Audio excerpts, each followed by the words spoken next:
Kemudian kata Rasulullah, yang keempat, apa kata Rasulullah? Wan nasu ghanamun. Manusia banyak, rakyatnya banyak pada waktu itu adalah kambing, kata Rasulullah. Jadi penguasa tertingginya singa, menteri-menterinya serigala, hakim-hakimnya anjing, dan kemudian manusia banyak adalah kambing, kata Rasulullah.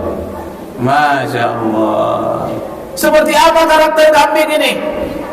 Kambing ini hujan dan panas dia cuma mengembek. Dia berdemo kemana-mana hanya mengembek saja, tidak ada ucapan yang lain.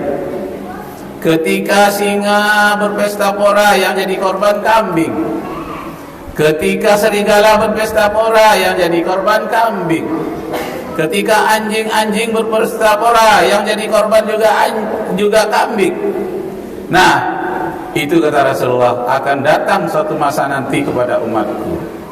Tapi ini kata Rasulullah itu tanbih namanya, jangan sampai terjadi.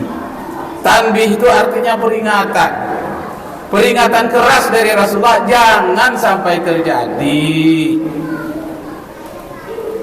Nah, kalau manusia banyak disebut an-nasu ghanamun. Manusia banyak, rakyat jelata waktu itu merupakan kambing, kata Rasulullah, selalu menjadi korban.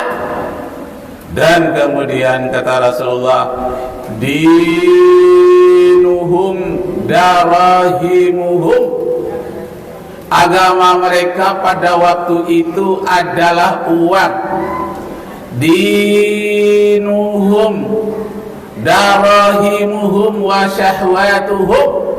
Agama mereka itu adalah uang pada waktu itu. Kalau ada uang, selesai perkara. Mereka telah menyembah uang di dalam hidupnya, kata Rasulullah. Masya Allah. Yang keenam, kata Rasulullah, qiblatuhum nisa'uhum wa sahwatuhum. Kiblat mereka pada waktu itu adalah wanita-wanita cantik dan syahwat mereka yang mengemuka. Kiblat itu artinya tempat mengarah, yang paling mengemuka, yang paling dikedepankan. Mereka mengedepankan kiblatnya itu wanita dan syahwat mereka. Na'udzubillahi min dzalik. Jangan sampai terjadi seperti itu.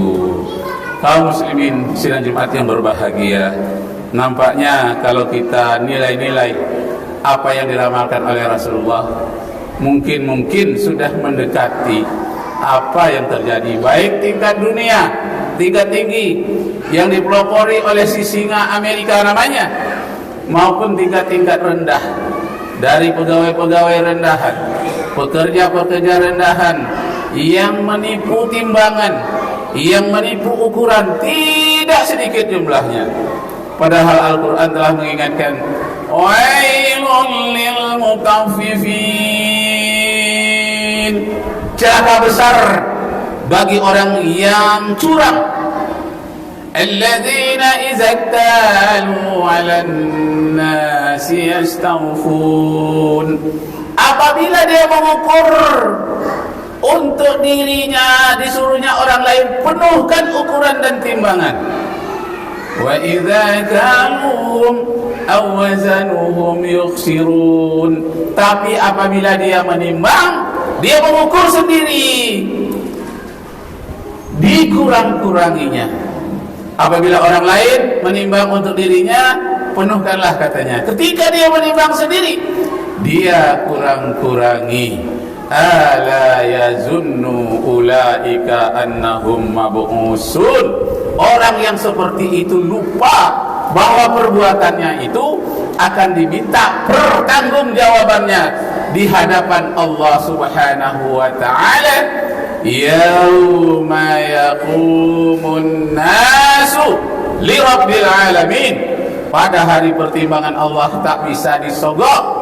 Semua manusia waktu itu nanti menghadapi timbangan Allah Subhanahu wa taala.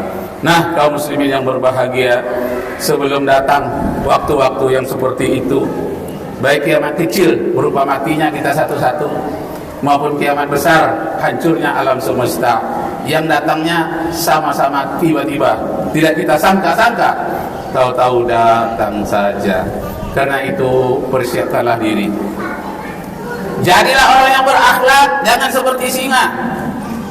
Jadi orang-orang jujur, jangan penjilat seperti anjing. Jadilah orang-orang yang bersifat sosial, membantu orang lain, jangan kelompoknya saja yang dibantu. Dan jangan mengorbankan rakyat banyak, kalau perlu diri kita yang berkorban untuk kepentingan orang banyak.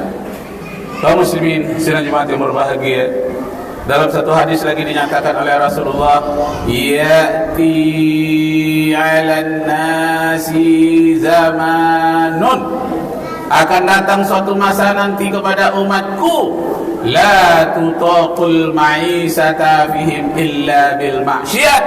Manusia belum merasa hidupnya berbahagia sebelum dia melakukan maksiat.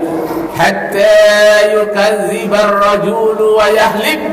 Pada waktu itu banyaknya manusia-manusia pendusta, pemimpin-pemimpin yang pendusta, wa yahlib, ditambah lagi suka bersumpah.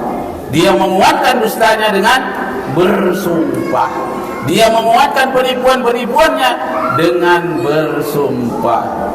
Lalu kata Rasulullah, fa idza kana dzalika zamanun fa 'alaikum bil harbi.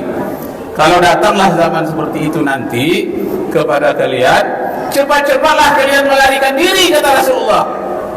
Qila ya Rasulullah, para sahabat bertanya kepada Rasulullah, ila aina mihrab ya Rasulullah, kemana kami akan melarikan diri?